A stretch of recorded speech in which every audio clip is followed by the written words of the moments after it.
Welcome back to another edition, and today I want to share with you an article that I read, a couple articles that I read today. One was in Psychotherapy Today, talking about toxic positivity, which is written by Whitney Goodman and is a book by Penguin. Then there was another one in Psychology Today, Can You Be Accidentally Toxic, by Tanya Luna.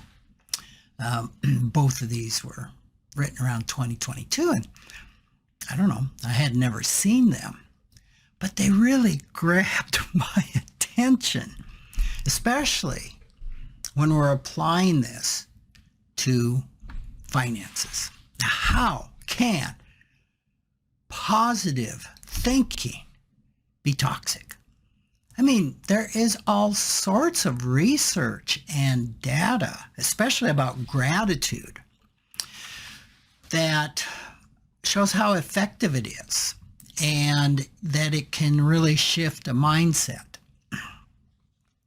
And all that's true. But as I think about that, the positive talk really needs to come from within and not from without. And that pretty much summarizes the next 25 minutes of what I have to say. Positive thinking, when it comes to our money, can be a good thing.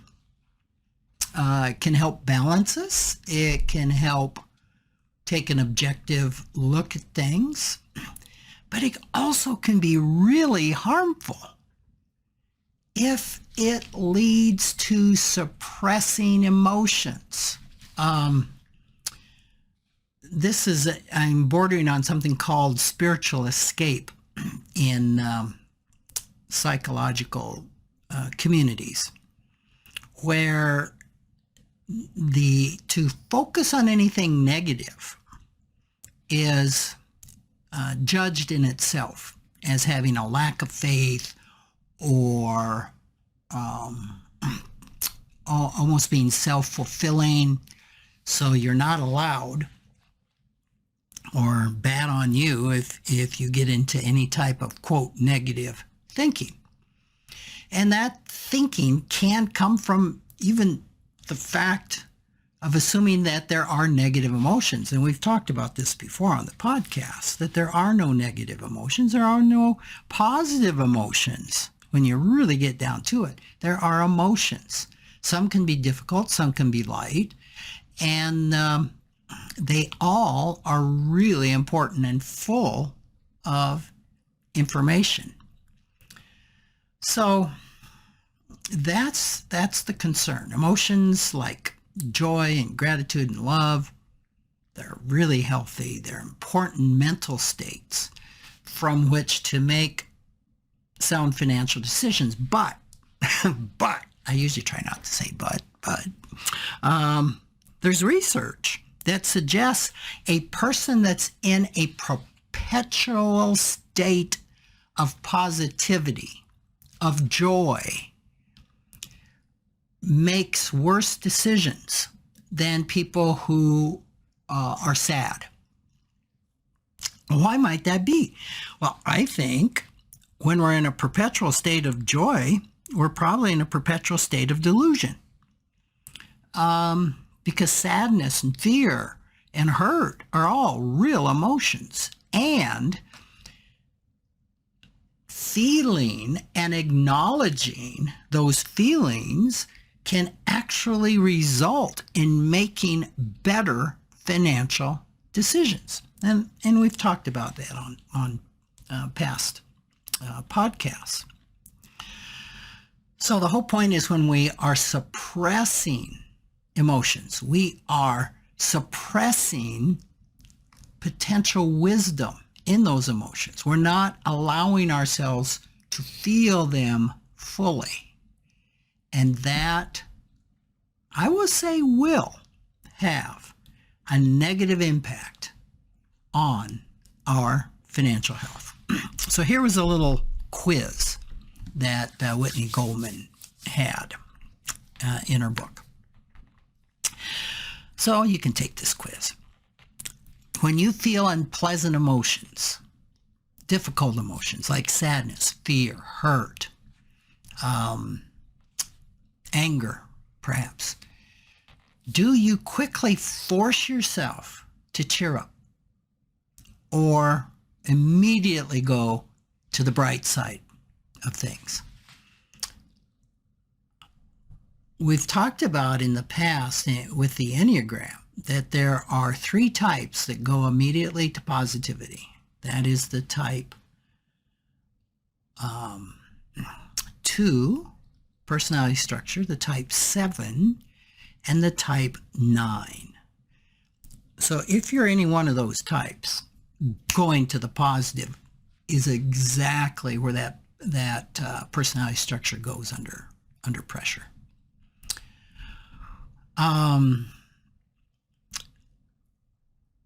I'll mention that in a little bit here. If you're dissatisfied, so number 2 is if you're dissatisfied with something in your life, do you feel guilty for being insufficiently grateful for what you have?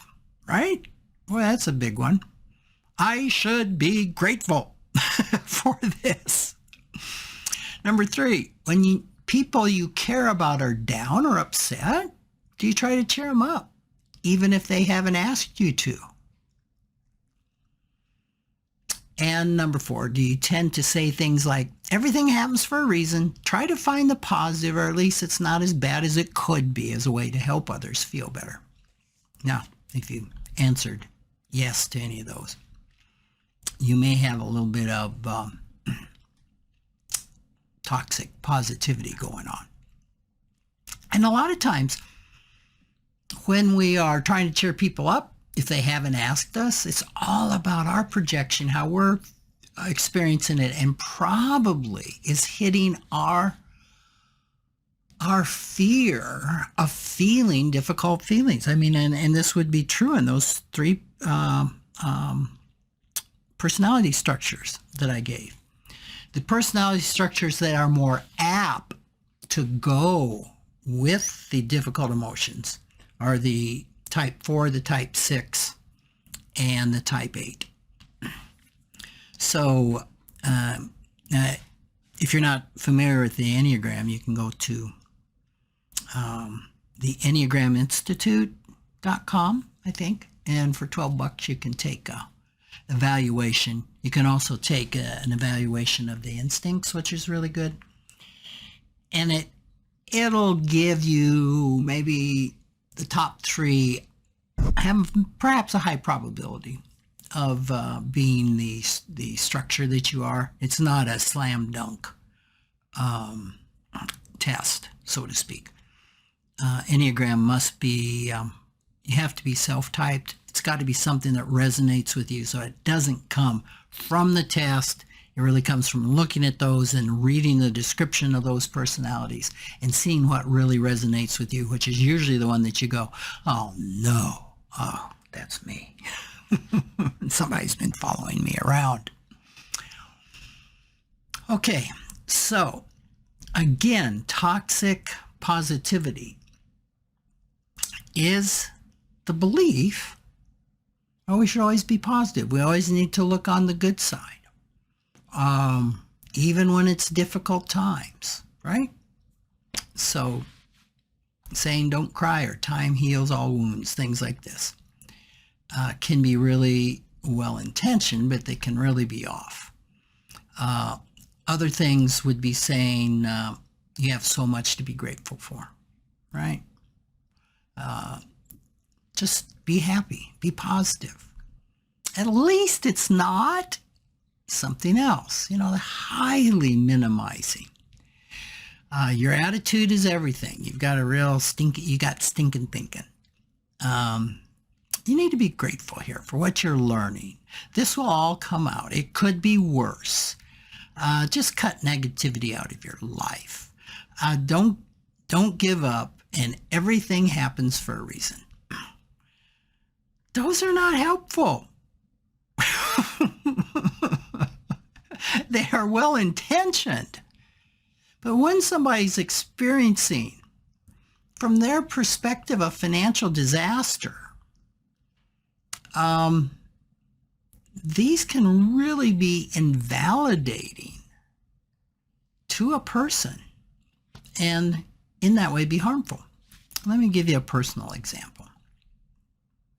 I may have said this before, but I'll say it again. When I receive bad financial news, and believe me, I have received bad financial news more than once in my life. The average millionaire makes 3.1 bad financial decisions in their life, while the non-millionaire makes 1.6. That's research.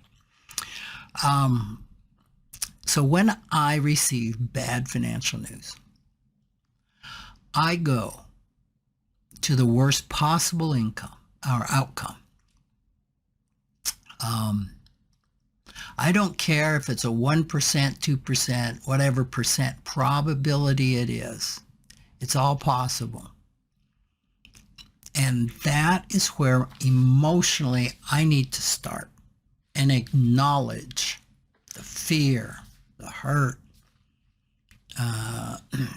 how terrified, just the feelings of failure or rejection or whatever would be around that worst case scenario. If there's somebody around me that tries to do the positive immediately, that doesn't work for me. Now, my wife calls what I do going to the dark side. And for years, she went to the positive. And you might suspect that she's one of the types that does that, and she is. And eventually, she learned that that is not helpful to me. Not helpful in the least. It might be right. It might be the highest probability, but it's not helpful. I don't feel heard. I've got to sit with these feelings. And if somebody else is with me, have them validated. They are all possible. Every terrible thing I could come up with has a possibility. Maybe not a probability, but a possibility. So over the years, she's learned that the best thing she can do for me is to listen to me and validate how scary that is, and listen to me without judgment. She knows not to tell me everything's going to be all right. So in order to process my emotions, I need to feel them, I need them to be validated. Interestingly enough, one of my children has the same approach to bad news, be it financial or other. And it was really helpful for me because when they started doing that and going to the dark side, and I may be looking at the situation saying, no, I don't think it's quite as bleak as it's being made out to be. I knew better than to lead with that information. So if you've got somebody like this in your life, my encouragement to you is hang with them. Now, why don't people hang with them? Because the personality structures that go to the positivity under strength have a real aversion to feeling those feelings, where other personality types don't. They don't have an aversion to really feeling these scary, dark feelings. That doesn't mean they like them, but they'll go there. So this is really, really important. And if you don't take anything else away from the podcast today, I hope you take that away. That don't go to the positive. Don't go to the logical. Now that's where I tend to go. Types 1, 3, and 5 go to logic. Hang out with them in those difficult emotions. And so to you that experience that have beat yourself up because, I just go to the worst case scenario and criticize yourself, that inner critic. The message is it's okay to feel sad. It's okay to feel angry. It's okay to feel scared. No matter how illogical it might seem to you, the fact is you're feeling it. And it's not only is it okay, it's really important to feel that. They're all human emotions. They all can be evoked with money and financial issues. So it's really important to allow yourself to feel them. Bottling them up, pretending they're not there, positively applying positivity to them to go away is really deep sixing them. And that when we don't allow ourselves to experience emotions because they're so intense, or whatever the reason is, can lead to pervasive and chronic anxiety, can lead to depression, and all that can lead to physical health problems. So this is a big deal. This is big stuff. And it's really important that we respond to these financial challenges fully experiencing our feelings.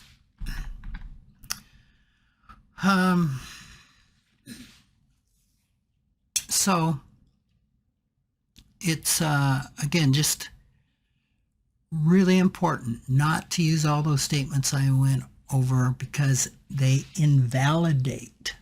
When you say, oh, look at the bright side, everything happens for a reason. It invalidates the other person's feelings.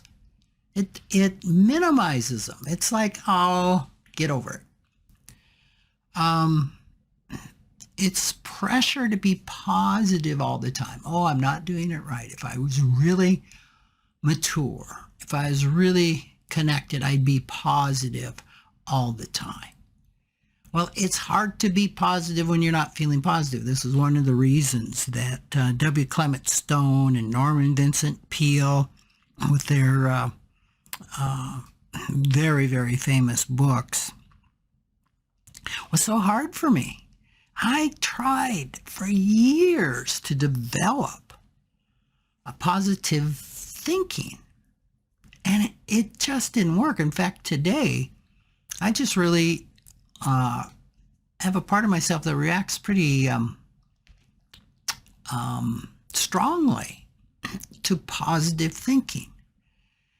And it's like trying to force yourself into this when you are not feeling positive. And that is a self-abandonment. Never understood that. But when you've got financial stuff going on and you're feeling so scared and all the difficult feelings, to say to yourself, come on, get over it. You're feeling sad and angry about this is not right. Something's wrong with you. You need to feel positive.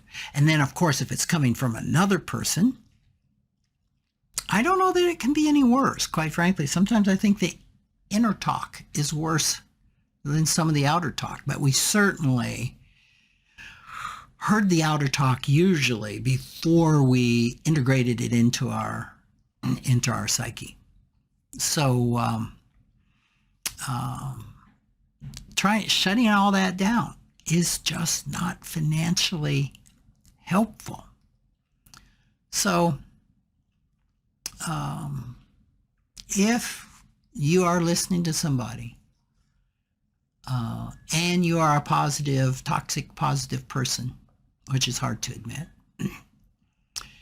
when a spouse, partner, friend, or colleague has a threatening financial event, listen to them without judgment. Offer them support, and support can just be there with them without saying anything. Probably the worst thing you can do is give them advice in that moment. Or here's how to do it. Don't give them financial advice until they ask for it. What if they don't ask for it? Well, then don't give it. Once a person's validated with their feelings, once they feel you really get how deep, how scary this financial predicament is, then they often will ask for your feedback, or what would you do, or ask for some advice. But they're not going to do that until they feel heard. And if you're giving them financial advice before they're feeling heard, it just isn't going to go well. Even if their heads are nodding and they're saying, okay, yeah, thanks. Yeah, you're right. That's great advice.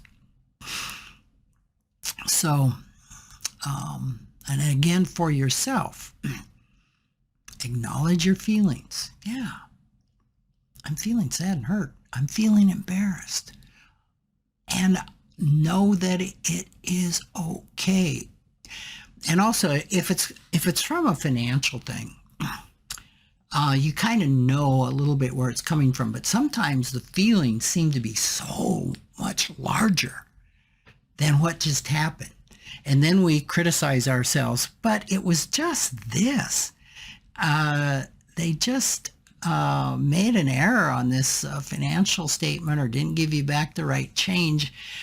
And maybe your reaction is seemingly over the top. Listen to that, because then it's not about today. That's historical. It's going back to some unfinished business that's long ago. And when there's not somebody else there to validate your feelings, and you're not getting validation, right? You're getting the toxic positivity from somebody. Validate your own feelings. It makes sense that I feel this way, considering how deeply I'm hurt, how hard I worked, how badly I wanted this. It's okay, because I am feeling them. And then sitting with your feelings, right? This is a hard part. To say to yourself, I'm going to give myself some guilt-free permission to actually feel the hurt. Now, some people would call this wallowing in it, okay? I think wallowing, or what's that word? I want to say regurgitating, and that's not exactly it, but it's accurate. Wallowing in stuff. You might say, well, that's not good. Usually what we're wallowing in is the thought. We're playing the thought over and over again. We're playing the story of how badly this hurt me, and we're playing that over. Sitting with your feelings means just that. It's letting go of the thought, letting go of the story, which can keep us actually hooked, right? And keep us from feeling the feelings. It's letting the thought go and just being with that feeling, letting go of the story. And it's not talking about the feeling, it's feeling the feeling. And I've talked about the difference in that even in recent podcasts. That is so important, and it's something we resist so greatly, because we often think we're going to be overwhelmed if we allow that feeling to really run, to really be with it, which is usually not the case, but it's another story that we make up. And then I would encourage you to expand your feelings to look at the unmet need. And what does that mean? Well, typically, like say betrayal. Betrayal is usually a word that is two parts. There's a feeling and an unmet need. The feeling often for me is hurt. I feel betrayed. Well, I feel hurt because there are some needs I have that were unmet. Now that can be really hard. It's really hard for me. But try to understand, so I'm feeling hurt because what are the unmet needs? Not because they did this, they did that. Try to change the focus from what they did to how you are responding. I responded this way. Why? What was the story I made up? What is the unmet need behind that story? And that will be so helpful. Okay? There's a feeling. Usually it's a difficult feeling. And then there are unmet needs. So when you or somebody else says, I feel betrayed, I feel disappointed, what it's saying is there's some pretty difficult feelings around some unmet needs.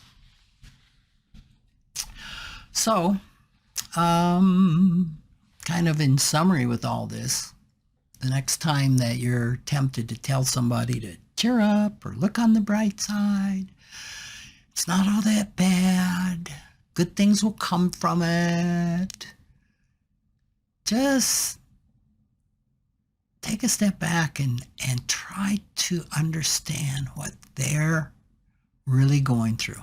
This is big. This is big to them. They probably just need someone to listen, which can be so hard.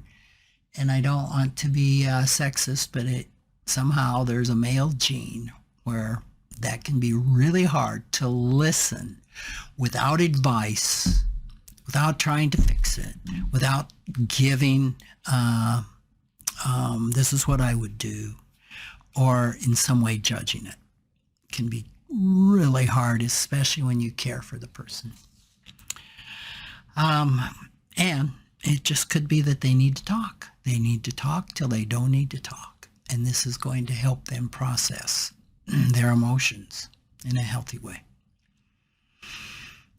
So it's okay not to be okay.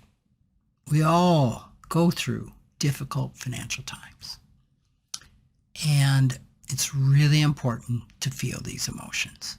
Bottling them up is only going to make things worse.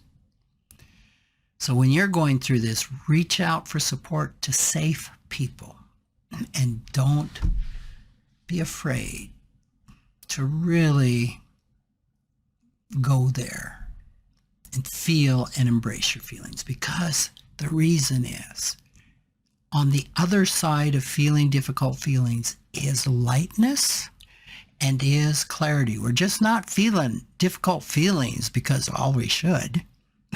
It's like, what's the point? The point is to eventually move through them, and there will be a lightness that comes, and there will be a clarity. So thanks so much for joining me for this, and I look forward to speaking with you next week. Take care.